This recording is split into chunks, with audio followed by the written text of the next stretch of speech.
Thank you all so much for coming to today's conversation about cultures and languages in the classroom. It's one that I've been really looking forward to.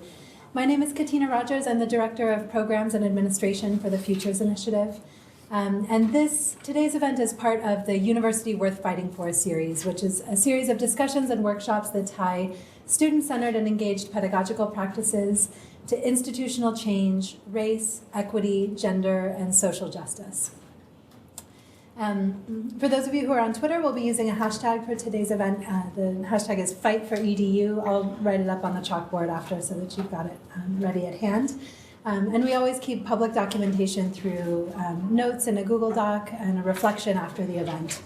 The event is also live streamed, so welcome to everyone who might be joining us online. We'll have a video record of today's conversation as well. I wanted to mention one event that will be coming up in April. Thank you, Casey. Appreciate it. An event that will be coming up in April called Race and Its Futures, Teach, Research, Imagine. This is going to be the final event for the year for the Futures Initiative, and it will bring together faculty and students who have been involved in the Futures Initiative throughout the year to think together about everything from Afrofuturism and speculative fiction and what that means for the ways that we engage in our classrooms and in our teaching spaces, to media, popular media, what we learn and how we engage through film, TV, music, and more, and how all of those things affect teaching and learning and research here at CUNY and elsewhere. That's going to be on April 9th from 3:30 to 6 p.m., and we'll have a reception afterwards that everyone's welcome to join. So today's event was organized by Sujun Kim, who is our postdoctoral fellow for the Futures Initiative as well as the Humanities Alliance. The Humanities Alliance brings together the Graduate Center and LaGuardia Community College to think together about community college teaching and especially the role of the humanities, both in graduate education and in community college learning. So I will leave the rest to you, Sujun. Thank you so much. 안녕하세요, 여러분. 저는 김수정이라고 합니다. 저는 Futures Initiative 박사후 과정 연구원으로 일하고 있고요. 오늘 여러분들 이 행사에 참여해 주셔서 너무 감사드립니다. 이 행사는 특별히 영어만 허용되는 그런 정책과 그다음에 문화 정치를 논의할 예정인데요. 여러분들이 지금 한국말로 듣고 있는데 아마 이 경험들이 여러분들의 학생들을 이해하는 귀한 경험이 되기를 원합니다. Thank you so much again. How do you feel? You know, when I spoke in Korean, I think maybe it was a very short time, but I think your students from different cultural backgrounds or linguistic backgrounds, when they come to your class and then interact with you, they might have some kind of feeling that you just had. And I spoke in Korean. So thank you so much again. And then so today we'll discuss about the English-only policies and politics in classroom and then privileged white dominant cultures in classrooms. So before we start, before our panelists talk about our presentations, I just want to have activity with you, and then I invite you all to engage in this activity. So you'll have a note card, and then so I give you 2 minutes, and then it was a really short time, but I just want please write down what kind of feelings, or it was a really short time, but what kind of thought you had when I spoke in Korean. I think maybe it can be you might have similar experiences, or you might feel uncomfortable. So write down about your feelings and thoughts for 2 minutes, and then please talk to your person who sits next to you, for 3 minutes.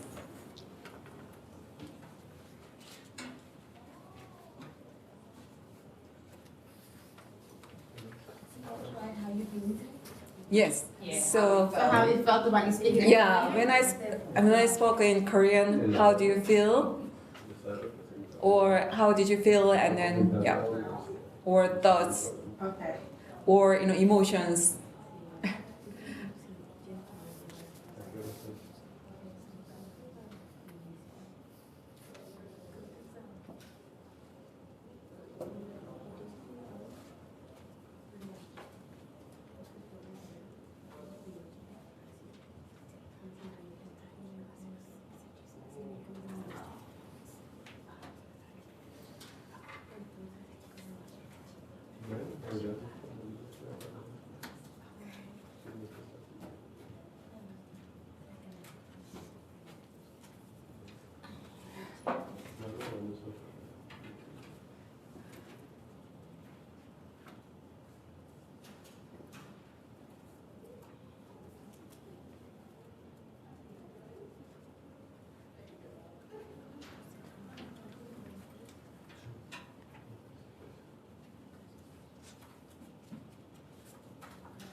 Okay, I'll give you just 30 seconds more.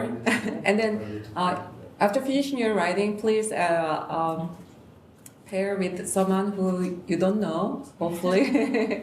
And then briefly introduce yourself, and then please share what you wrote on your card.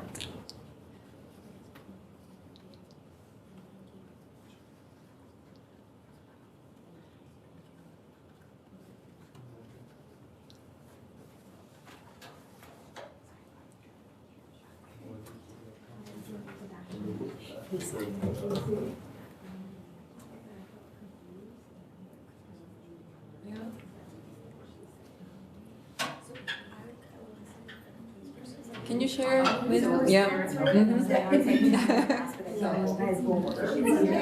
Like I recognize her name, just fusions to make sure maybe I can get parts of this, right? And then I was just like surprised, right? Like it was like sort of surprised, like, oh, I'm not getting this, right? And then like,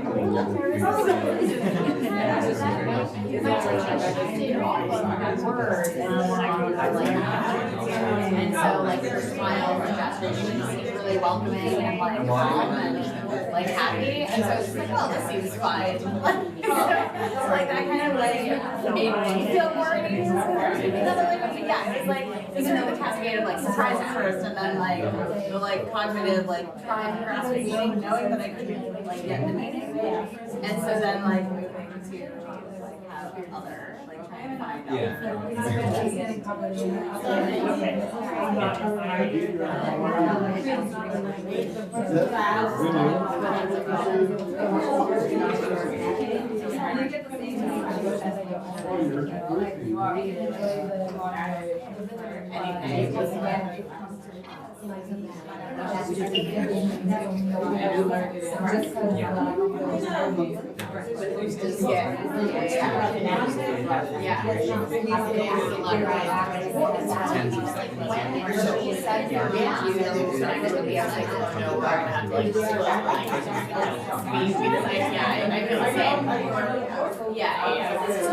I understand Spanish, like I at one point like 20 years ago was right, and then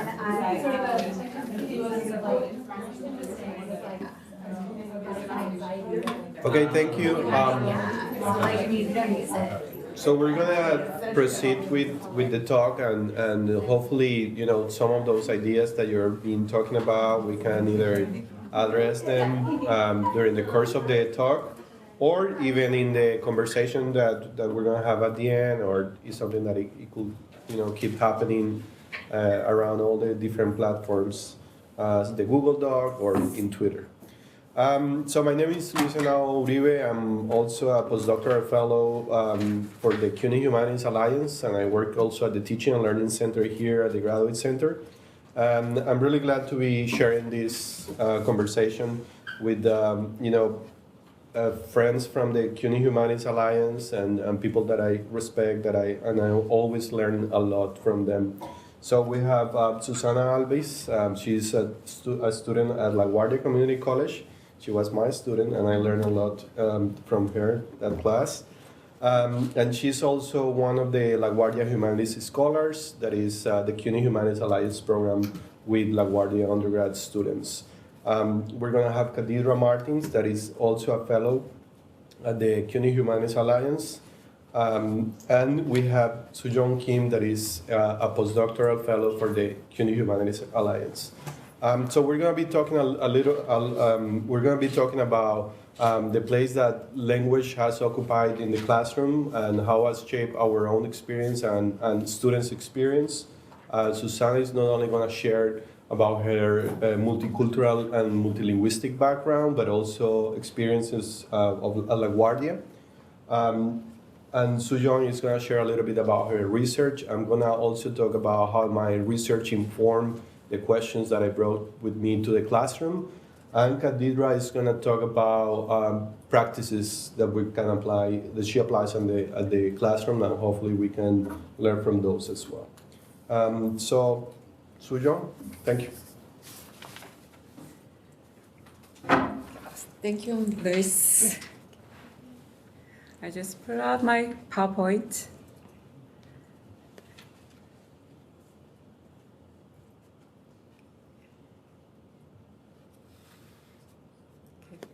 Okay, today I'll talk about my research, U.S. English imperialism and the reinforcement of post-colonial subjectivity of Korean international students and Korean American students. So this is based on my dissertation. So my research today, since my talk is very short, I just focus on how does English-only policies and politics affect Korean international students.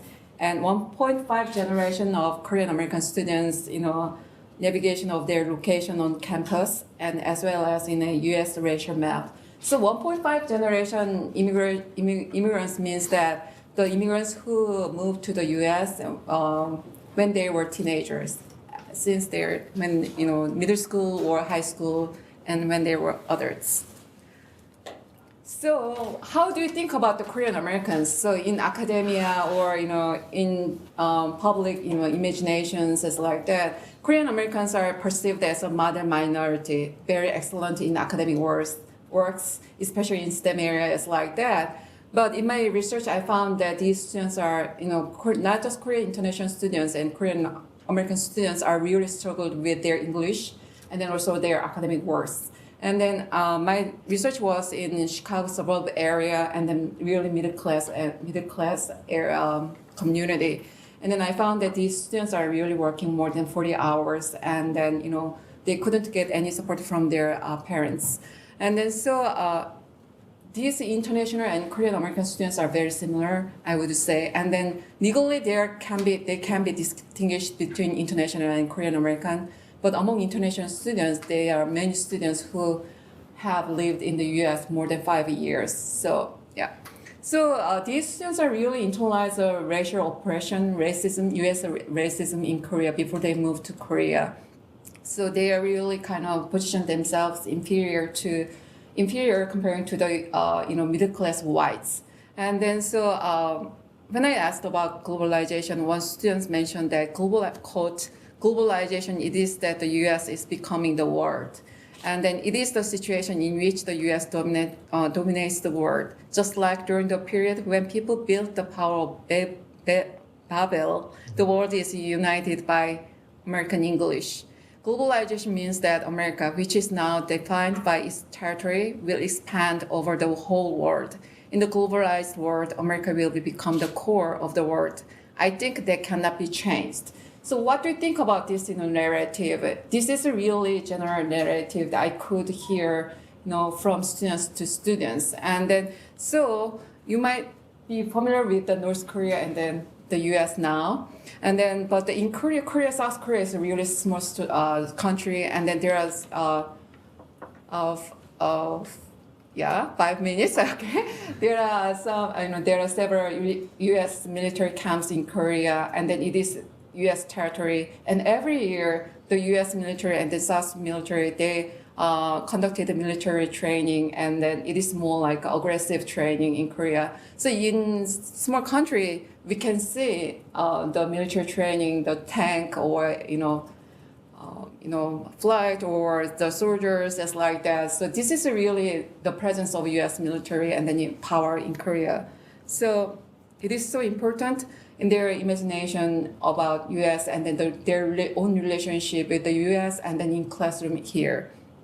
And then so McNary and Farah-Manpur, they mentioned that the concept of globalization has effectively replaced the term imperialism in the lexicon of the privileged class for the purpose of exaggerating the global character of capitalism.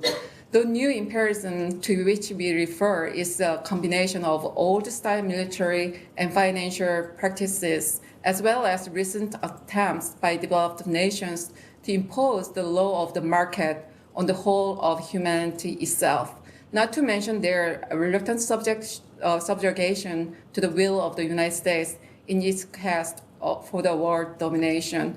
So when I talk about, through the interview and the observation, these Korean international students and the Korean American immigrant students, they really want to be invisible on campus actually. So they were not passionate about share their cultures, because sharing their cultures means that exposing their Korean nationality. That means that they're inferior to compared to U.S. students, and then on campus too. So they are also but the instructors are really pointing out, and then their peers pointing out their different kind of. One instructor used the notion of bad English, and then also their passion, the way of their wearing t-shirts or color are kind of mocked by their peers, and then so. So these students are between the Korean American, Korean international students, they are trying to differentiate themselves from their counterparts. So from Korean American students, they're kind of ashamed of Korean international students, accent, and then bad English, and then different fashion style as like that. From Korean international students' perspectives, Korean Americans are not really authentic Americans. And then they also know about their class background, working class background. So they really they didn't perceive them, the Korean immigrant students, as not as U.S. Citizens or social members, nor Korean social members as like that. So they try to differentiate themselves each other. So for my conclusion, I would say the community college can be as a microcosm within the U.S. Center that ethnic and national categorization are reproduced. And then so these students are really internalizing such racism and then classism and then also U.S. nationalism too. But however, the discussion on the U.S. nationalism is really under discussed. And then so Korean international and Korean American students' feeling of inferiority when they compare themselves to Americans based on their view of their English incompetency, which often impact their overall sense of inferiority both to Americans as people and also to America as a nation state. So there's one student, international student, who didn't talk at all during one semester because there was no Korean student in his classes, and he said he didn't talk at all in class for one semester. So also I just want to point out that the community college personnel reinforced the U.S. English imperialism in their interaction with Korean international and Korean American students, by quickly pointing out their bad English. So and then so this is my talk, and then so I just want to highlight again if you go to class or if you meet the Korean ethnic students, on the college document, they can be recognized as international. But actually, they are spending more 7 years or 5 years as like that. And then they're moving around in different states, looking for jobs as like that. So they can be, it's really tricky, murky, the distinction between Korean international and Korean American students. And then maybe this can be applied to other ethnic students too. Yeah, thank you.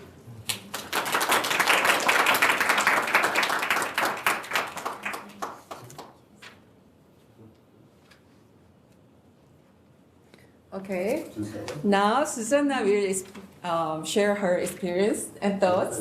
Yep. I can. Okay, thank you. I'd like to say thank you for the opportunity of having me here and sharing my experience. When I saw people who were going to participate in the panel, I was impressed at the fact that they would consider me as someone that would be worthy of sharing with you all today. So I'm very grateful. So thank you so much. As Professor Luis said before, I'm a student at LaGuardia Community College, and I am also a scholar for the Humanities program. And I work with Casey, Sujan, and him bi-weekly. And my project is about languages and culture and the importance of it. So I'm originally from Colombia, born and raised until I was 18 years old. I always failed my English class, and I was always doing summer school for English because I hated it. The professor would have the roster, and he would take the pen and go blindly select a name, and I always knew towards the back because towards the front, very beginning of the list, my last name is Alvis, so the A is right there. Alvis, stand up, read this question or say something, and I would just be completely petrified and just stand there not say anything. And then I moved here. I had the opportunity to come to the U.S.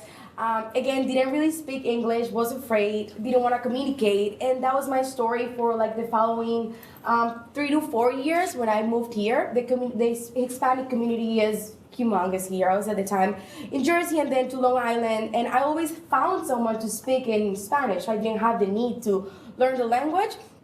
But it was until I moved to New York and I was exposed to just the linguistic and the diversity in culture, ethnicity, that one Sunday, I remember, I walked into a restaurant, a Chinese restaurant, to buy food, right? And then the person that was at the counter I was trying to communicate with, he couldn't really speak very well English, and I couldn't communicate either properly. So it took us like more than 10 minutes for me to order my food. And then I walked out of the place and I was like, And then I walked into an Indian convenience store and this guy was super friendly and same thing happened. Then after I exited, like I just went home, I thought to myself, well, these people are much older than me, have been here for a longer period of time, and they're not afraid or ashamed to try to speak in English and communicate. And that was followed by a conversation with a friend of mine who told me the fact that I have an accent, it only means that I speak another language. And that really empowered me and motivated me to learn English. That's when I decided to learn English, and the way I did it was by reading. So I took Jane Austen's Pride and Prejudice and read it over and over again. Same thing with Charles Dickens, and I found my way of learning, which is through reading in literature. Years later, I enrolled at LaGuardia, and I thought, well, I'm probably not as good as the rest of them, so whatever, I'm gonna try. But I realized that my reading background just had equipped me to be one of the most outstanding students in my English class, and I didn't even believe that that was actually happening, but that was it. And then just like everything, like my eyes opened to the beauty of languages and reading and learning from other people, and I decided just to be that person, like that person who gets excited. For other person that speaks another language is like, I don't really know like how to speak in English. I'm like, I don't care, I learned your language. So I became an English Spanish translations major, and I eventually want to be an interpreter. And work with international studies. I'm looking into the QNBA program to merge my passion for languages and cultures and cross-cultural communication, specifically in Asia.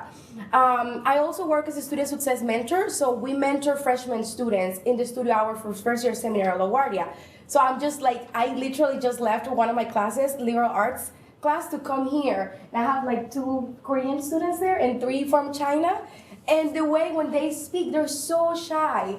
But I also think that the perspective and the way we approach them in our conversation can either make them feel more comfortable and open up to their mistakes or their insecurities, or we can shy them away from even trying. So when they're like, I don't know, my name is, one of the things that I do usually with them, it's like they change their names, right? They have their English names.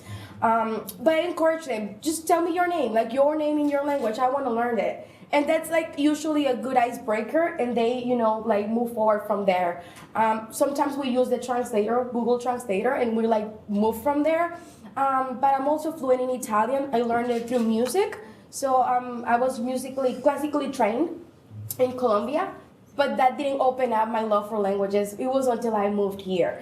I have the basics for French, and I'm currently also studying Chinese because my project is about discovering how can someone as old as I am, I'm currently 26 years old, can learn different languages at the same time. So it said, after you're 15 or 18, you can't, and people get discouraged because of that. But I was like, I learned English after I was even 21, and I learned it. And maybe, I don't sound like someone who was born here. Sometimes I have some days that are better than others in terms of English.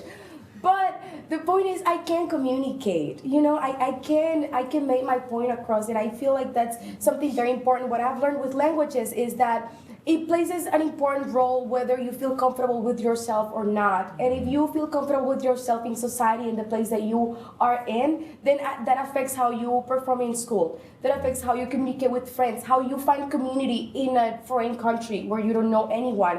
So the language factor could either build someone up or can give that person a hard time. So in my personal time, I've always thought to myself, I want to be someone who rather goes into another culture, and even though I might mess it up at first, I want to just build that bridge, and I want to go there. I don't want to force other people to come to me. I want to go there, and I just want to build that sense of empathy and of welcoming people to come in. And if we can communicate, let's just use the technological tools that we have, and also encourage myself to then learn. So from everything that I've said, I think that self-confidence and believing in oneself, and those who are around me, professors that saw the good in me and said, you can actually communicate very well, you can write very well, maybe you can use these tools that actually build everything in me to move forward and continue. So if there's something that I can leave you all today with, it's the desire to learn.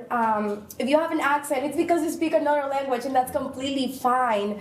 And also, the factor with languages can either build your confidence or can tear someone's confidence down. So just be mindful of how you treat others, and try to learn. Even if it's scary sometimes, so just try to learn, and by empathy and inclusiveness, we can build a bridge and help others feel better. Thank you.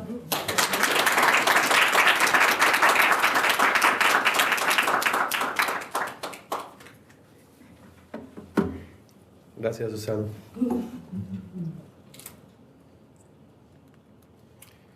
Okay, so actually I want to start by talking briefly about my own research in my own discipline, which is Latin American literature. And I want to do so because the relationship between language and power and social visibility in Colombian history is really interesting, and it has been really defining. So just like 3 examples. Criollos was the post-independence ruling class after the independence from the Spanish. And they used their language proficiency to claim their place as speakers for the people. Their eloquence and the usage of Spanish from Spain language was what gave them that possibility to claim that place as a ruling class. As in many other countries, in Colombia, literacy itself is a condition for citizenship. Until the 1930s, there was a proficiency requirement to be able to cast a vote.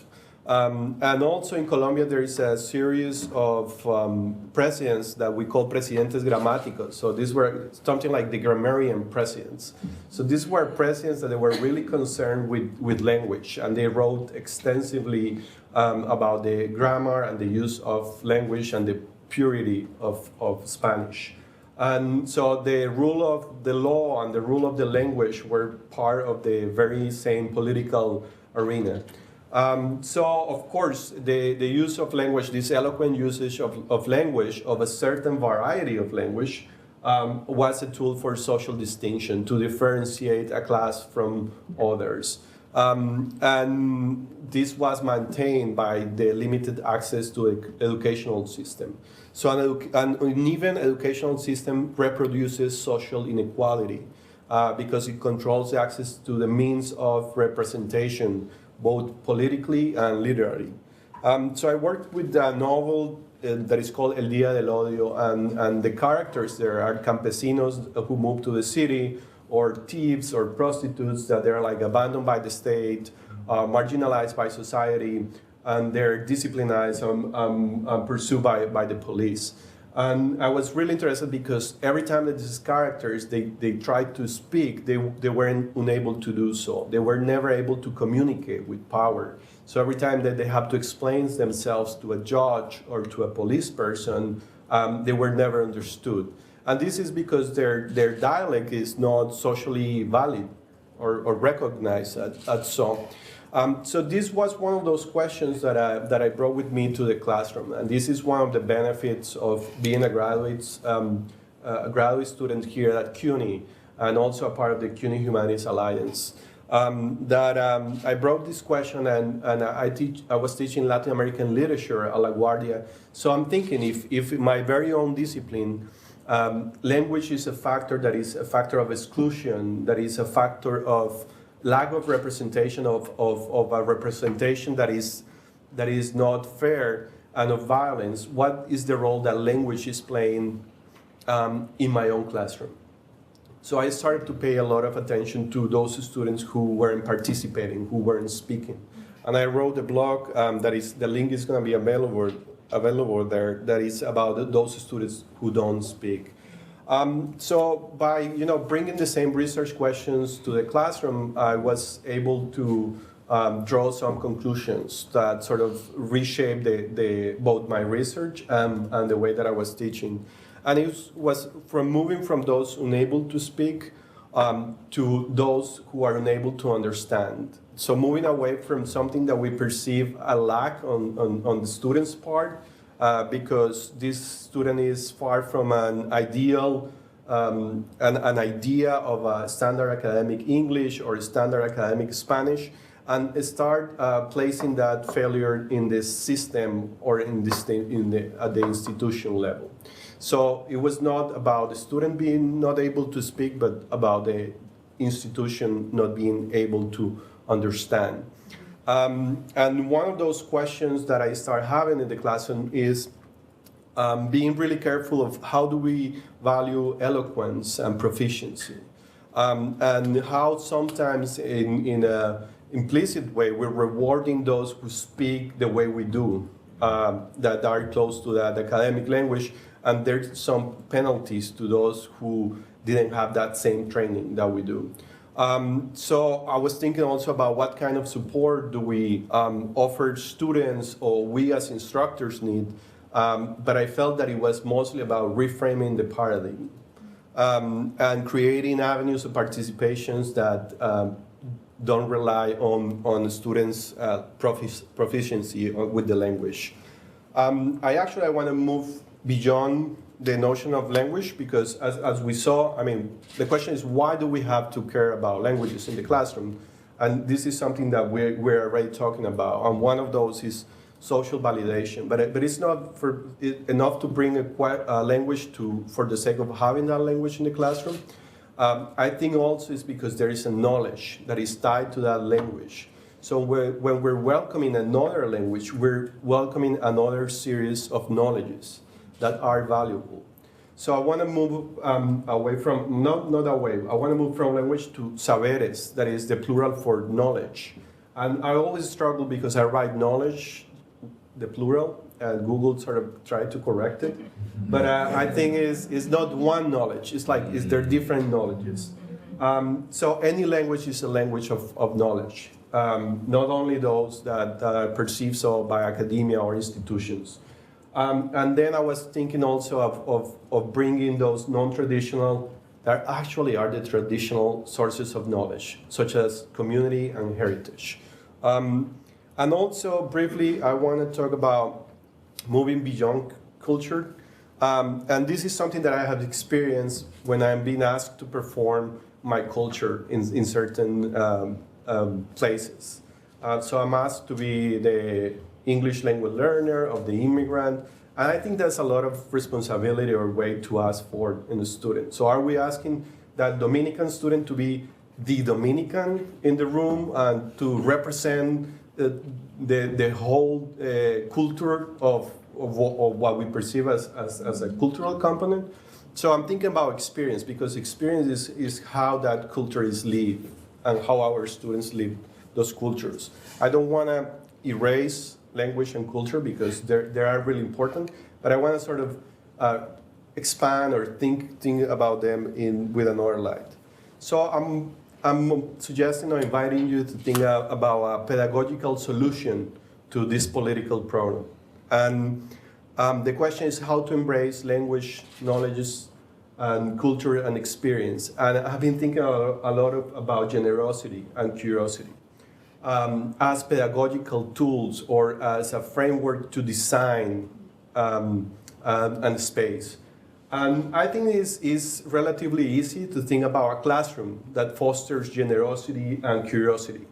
But it's more difficult to think about an exam or a quiz that fosters generosity and curiosity. I want to invite you to think about the possibilities of exams, lectures, homeworks, culminating assignments that are designed with this on mind.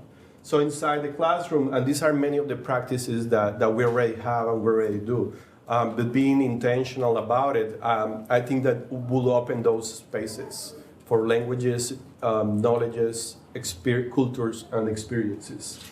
So I believe a lot in collective projects, like zines, wikis, podcasts, because there is a collective production of knowledge that challenges a little bit the hierarchies of knowledge and language. Peer review, I think peer review is not only community building, but it's also an opportunity to recognize those horizontal source of knowledges. recognizing organic leadership or organic roles in the classrooms. Students are different. They're better at something than someone else, and recognizing that, I think that is also important. Giving opportunities for choice. But the thing about generosity and curiosity for me is that it's not only about what happens in the classroom, but about creating links with our communities and with our own heritage, or even others' communities and others' heritage. So I'm thinking about learning for, again, non-traditional, but really traditional sources of knowledges as family neighborhoods. How our families, our communities, our own familiar history can shape the way we understand our disciplines. Also, oral history, I think, is a way to achieve that. And also, since this is about learning, but also giving, I think about designing public-facing projects as part of the classroom. It could be another alternative. So it's an invitation to think about options, to keep embracing those differences that somehow are going to contribute to make the classroom richer. Thank you.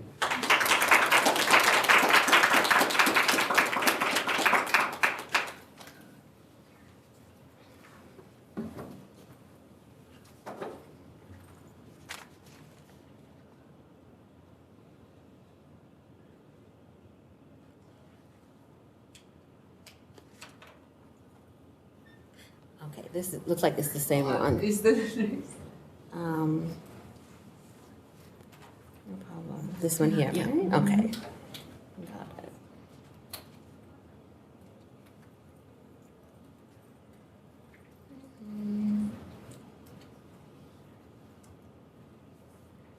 All righty. Hi, good afternoon. I'm going to project my voice, but I'll also point this towards me. So this is great. I'm really loving, I didn't see everyone's presentation beforehand, so I'm really loving how everything flows together.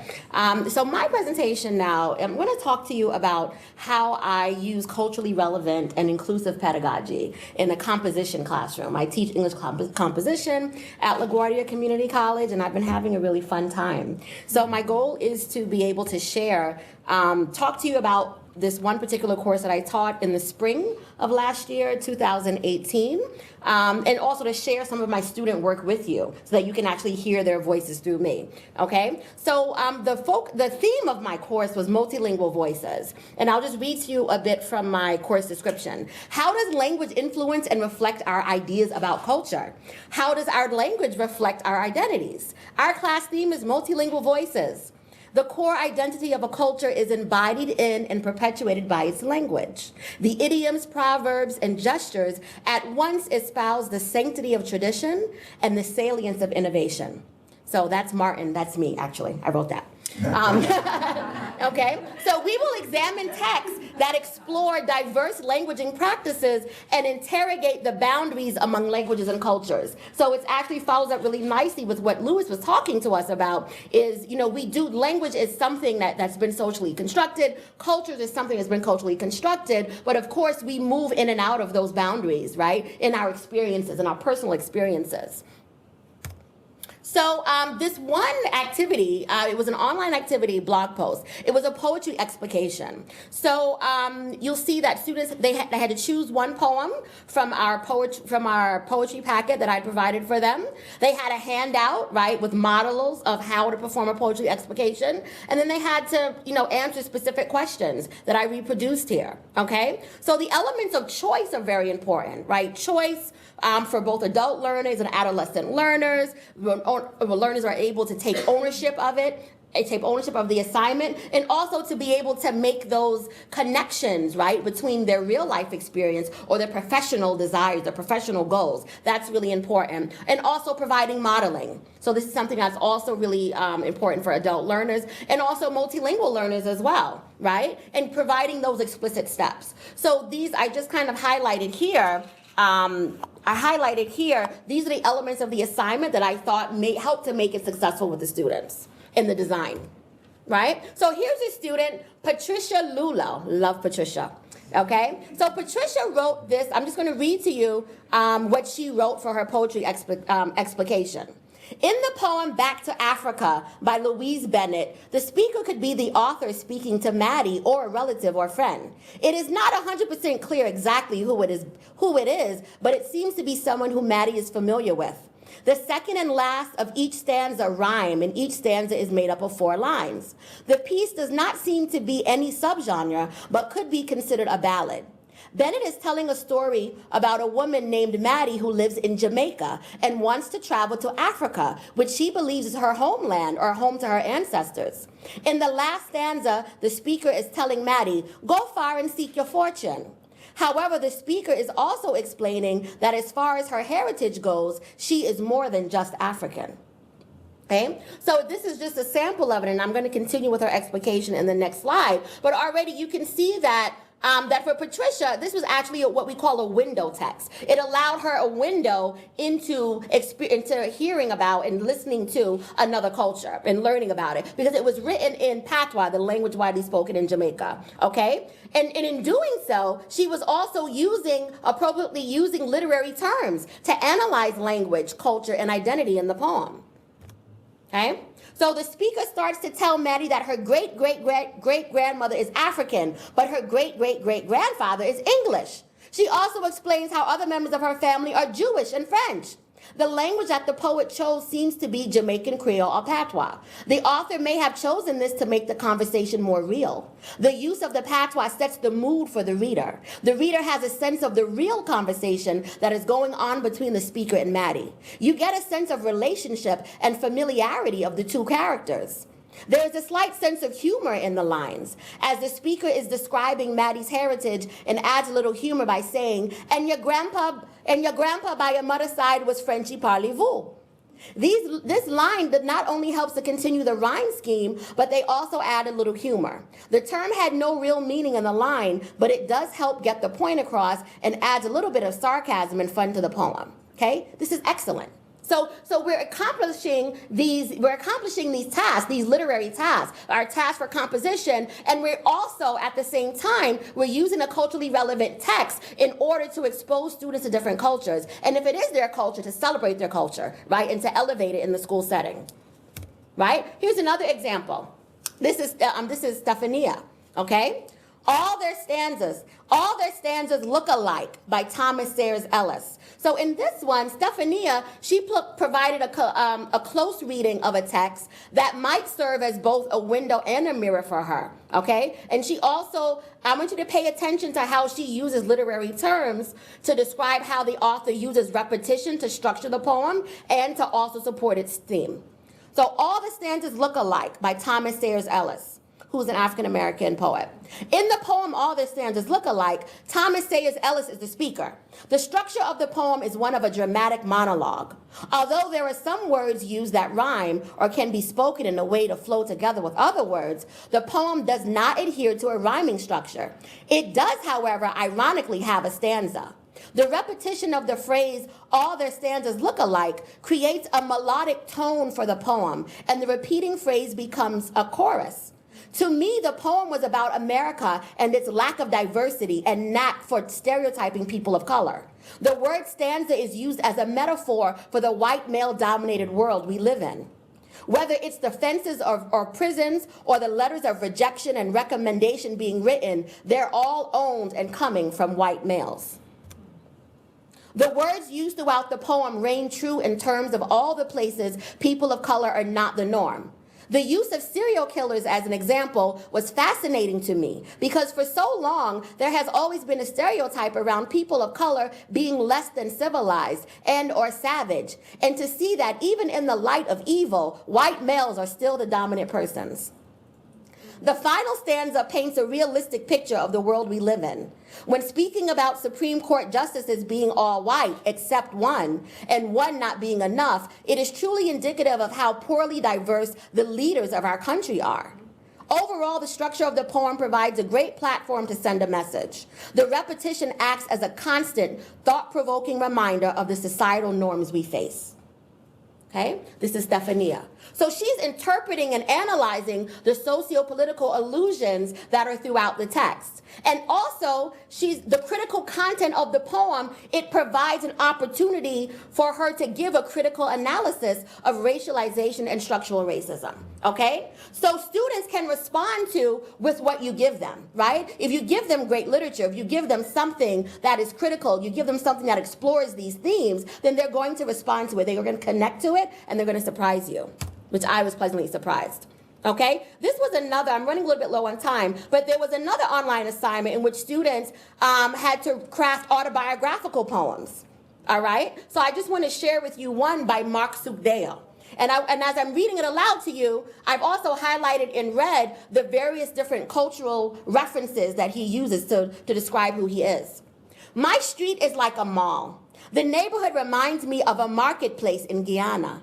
After being at school all day long, my house feels like a spa. It smells as sweet as scented candles. My bedroom is my sanctuary. It is where assignments get done and dreams begin. I close my haggard eyes, and peace and harmony is what I see. My mind is a fascinating piece of art. My heartbeat sounds like conga drums. Car horns echo outside my window like music in a club. Children play blissfully and run like the wind until it is time for dinner. The food smells like chicken curry with extra curry powder. My nose becomes a tracker. My belly is stuffed like a turkey for Thanksgiving. I am satisfied as a little kid eating candy. When dinner is finished, it is time for washing the dishes and doing homework. It is as easy as shelling peas. And when I am finished, I feel like a rock star. This when I like to unwind, because when I don't, I am as restless as a wild beast in a cage. Okay? This is Mark. So as you can see, thank you, right? As you can see, by giving them the opportunity, so one of the objectives of the assignment was to practice using literary terms, right? To practice using similes and metaphors. But also, how wonderful was it for him to be able to actually talk about himself? Right? And so moving beyond structure, the content, yes, the content is important. And in this case, the content is actually him. Right? And so other students now, here's the great part. Students had to respond to their peers' autobiographical poems. They had to write responses to it. So then Shay read his poem, and she wrote, I can spot a common thread. He wrote 2 poems. I can spot a common thread between both the poems you have written. In both poems, you express your sense of style by choosing words such as elegant, suits, ties, and heels. I can infer that perhaps you mostly express yourself through your clothing choices. One stanza that particularly struck me was the first line in poem 2, my street is like a mall. I've never really looked at a street in that way. The houses being different retail stores, and you, the shopper, experiencing each store as you walk by them on your way home.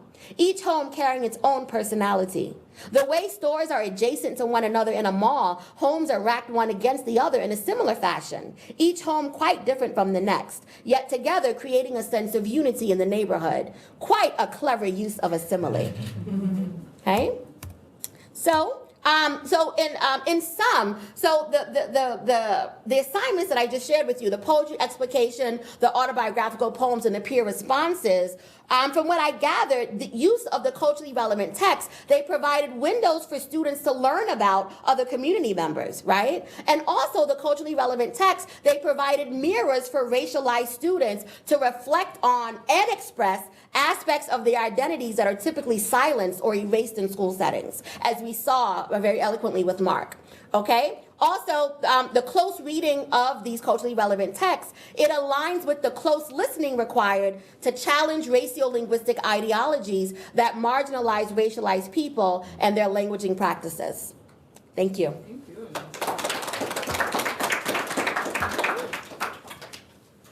Great. So we're gonna have some time for questions and answers. Q&A. Or conversation. Yeah, just use the microphone, sorry. Oh.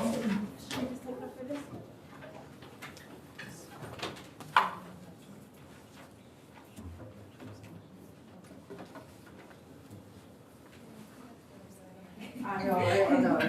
let's talk about it. So first of all, I felt so happy to see so much of diversity in here. And literally, Lauren and I were talking about this thing before this thing was about to start. That how it's really, really hard to connect to some people because they are not able to communicate. But also one thing which I learned, like if you have a common thread, it's really, really gets easier for you to connect with them too. So when you were like using these kind of techniques, I love that fact that how we are trying to come up with new techniques or new ways to, make people from other countries feel comfortable, and because we ourselves are pushing so much and to put in so much. I came here like 2.5 years ago. I had to take English 95, and I was so grateful to have a professor like, her name is Tally. Professor like her, she helped me so much, and she was so understanding. Like she put herself in our shoes, that how would you feel if you do not know a certain language, So yeah, thank you so much. I'm really happy that I'm here today.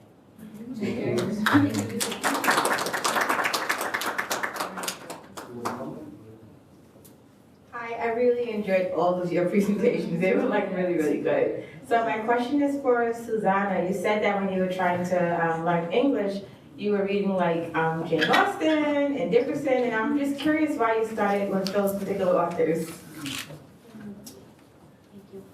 Well, I started with those authors because I just searched English literature and they came up. And also because of my iPhone, there's an app for books. So for Jane Austen, that was a free download. So I guess like free resources that are also available, because sometimes when you're trying to learn, you don't really know where to go. You don't really know the resources that you should find. So I believe that it's important to have like a really good place, either online or someone that can redirect you to resources if you want to learn. So that's where I chose, Jane Austen and then Charles Dickens, and also because they also have the free movies on YouTube.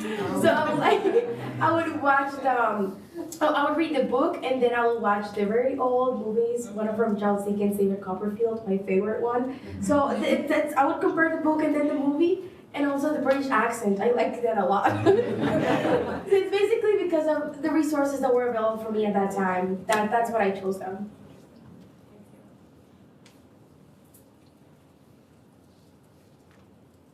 Hi everybody, great presentation, part of my lateness, but I think I caught the gist of it. Something that I wanted to bring into the room was I do facilitation with young Black and brown boys in Hempstead, and if y'all are familiar with Long Island, it's a very huge Latinx population there. And so when we do that facilitation, there's a part of the class that doesn't speak English, or maybe they don't speak it well, and so to Mark's point, there's a issue with understanding. They're like watching and they're seeing what's going on, but the language barrier poses an issue. So particularly in your part of, everything everybody had to say, it relates to, but particularly in your part of the presentation, it's challenging me to learn Spanish more. I've been wanting to learn Spanish because that's like part of my heritage, but I wanted to know in regards of pushing people and making them feel included or excluding them, we still turn to them even though they can't speak their language and they don't necessarily know how to speak ours, and try to make symbols towards them. But do you have any any tips or leads on how to do that? I understand language, you need to learn language, but in the meantime, because the other aspect of it, which I don't know if anybody dealt with it, but language is also linked to class oftentimes. And so that's ultimately a big part of the reason why I haven't learned Spanish yet, but I'm going to prioritize that this year. But just wondering if y'all could speak to that at all, because language is accessibility, not just for English speakers, but people who are in poverty here have a hard time learning other languages because it's a luxury and it's a privilege in many ways. Does anyone want to help me? Do you have an idea? Yeah. I do. Yeah. I have several ideas. So I would say that think about creating what we call a multilingual ecology, okay? A multilingual ecology in whatever space that you're using, right? So by that I mean, think about the signage that you have. You have labels of different things. Have it be multilingual. Have it represent the various languages or languaging practices rather that are represented, you know, among your participants and also among your staff, right? So if you have staff members who speak multiple languages, encourage them to do something we call translanguage, right? So that they are using their full linguistic repertoire when they speak, right? So if they're using some words from Spanish or some words from phrases, have that be something that's normalized in your space, right? So that everyone, right, may be using elements of various different, what we call named languages, and so that it's okay, right? So then your participants, because they do know some words in English, right? But they may feel intimidated if they can't get out a full sentence, right? Because they don't know vocabulary. No, that's whack,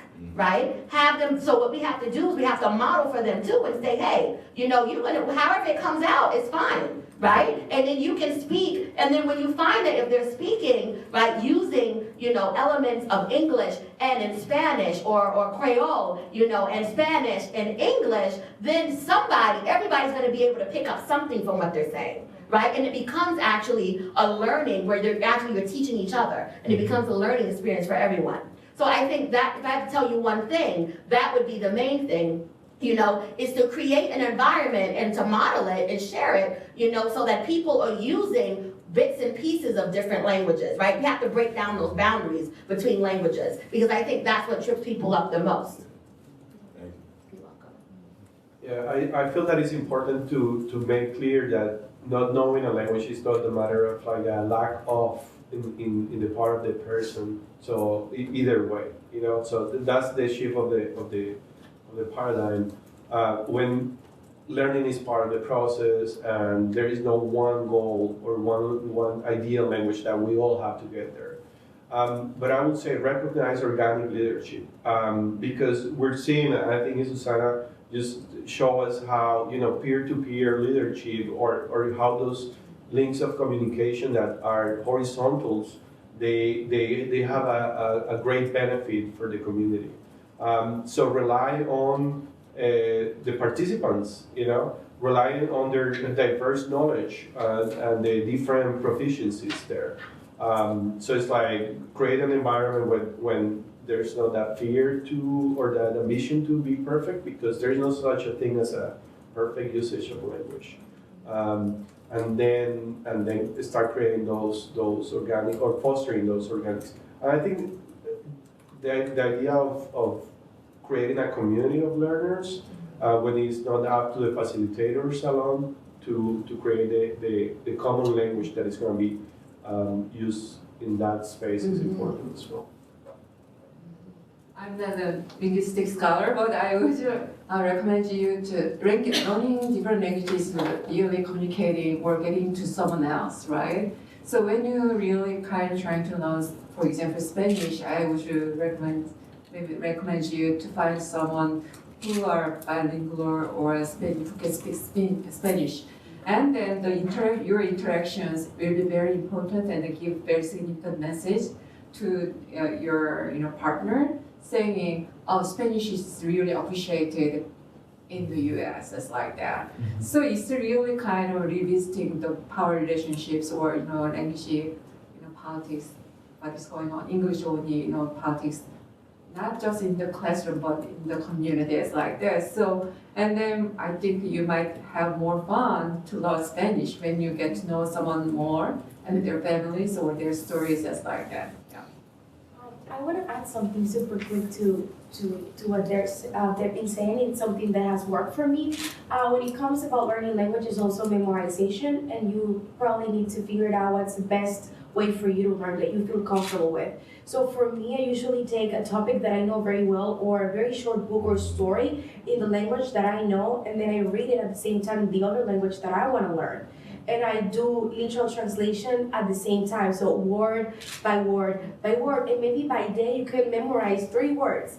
And throughout the day, like in the summer or something, okay, so I is yo, food is comida. You know that, right? Then if you know the basics, you can also then move on to conjugation. if you know those basics. Okay, so how do I conjugate this? And online, resources, apps, it's just very dynamic. So I've learned also the power of like being self-taught, teaching yourself. And then when you go and interact with the people who speak Spanish, then you throw in those words like they were saying, and maybe that will also help you in your journey.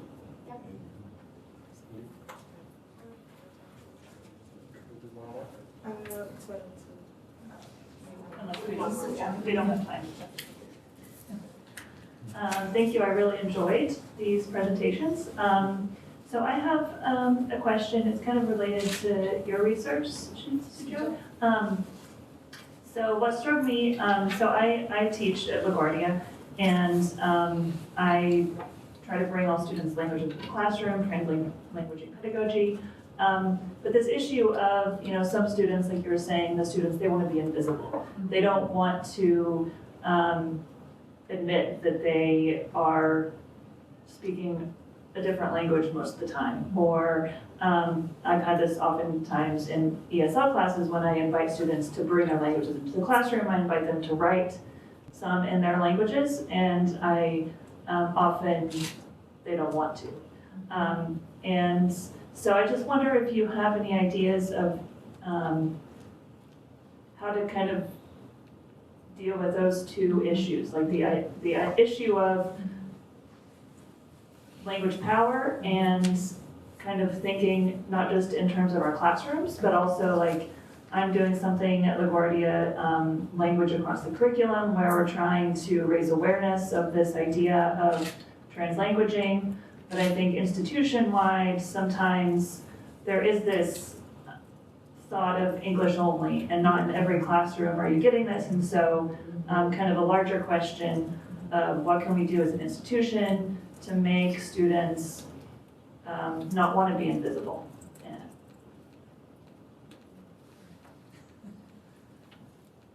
Thank you. So first, I just want to point out the language politics is really one way. So for example, trying to understand, trying to engage students to engage in, learning or communications is like that. We are really focusing on how to improve their English. And but the institutional personnel, for example, administrators or faculty members, instructors, or staff, didn't talk about, tended not to think to learn their languages as like that. So for example, so there's a big fear actually. So not just Korean international students, Korean American students, but also Chinese students. I did another research from middle class and then at the top research university, and then they really go through the depression because of their English. And then the English is really related to their self-identity in classrooms and then on campus. And then just generally as like that. So I recommend, so maybe one activity is that, so in the classroom, I just, maybe it would be great for instructor to ask their own languages, how could you say, hello in Korean or in Spanish or as like that. That means that, oh, my language is kind of really appreciated in this institutional context. And then they can be more confident. And the another method that I used is that sometimes students, in my research, students mention that, usually instructors mention that, oh, you need to improve your English. So please go to writing centers and then or tutor centers, and that's it. And then it seems like, oh, if I can't improve my English, I couldn't get any help from my instructors, it's like that. So I think maybe chanting that kind of a message is really important. So not just English, but if your English is not so standardized English, I can understand your, what you're discussing, what you mean. And then giving active comments and interactions and then showing your interest, students in discussions is so important. And then, so institutionally, I think that there's a really visible event is really important. So for example, faculty members trying to learn other, languages, not just Spanish, because from Asian countries, students mentioned that Western languages is really appreciated even in institutional context. For example, Spanish is like that. But the Asian languages are really visible and then not appreciated and recognized. So maybe campus-wide, some, in power relationship, the institution personnel who are in the higher position showing or exercising with more kind of interactive exercising with the students to learn different languages, that will be very helpful. And then also just students really worry about their English capability so one student mentioned that she really afraid to speak up when they go to see a supporting staff, academic advisor, or tutoring center or writing centers like that, because they often ask her, did you take a TOEFL test?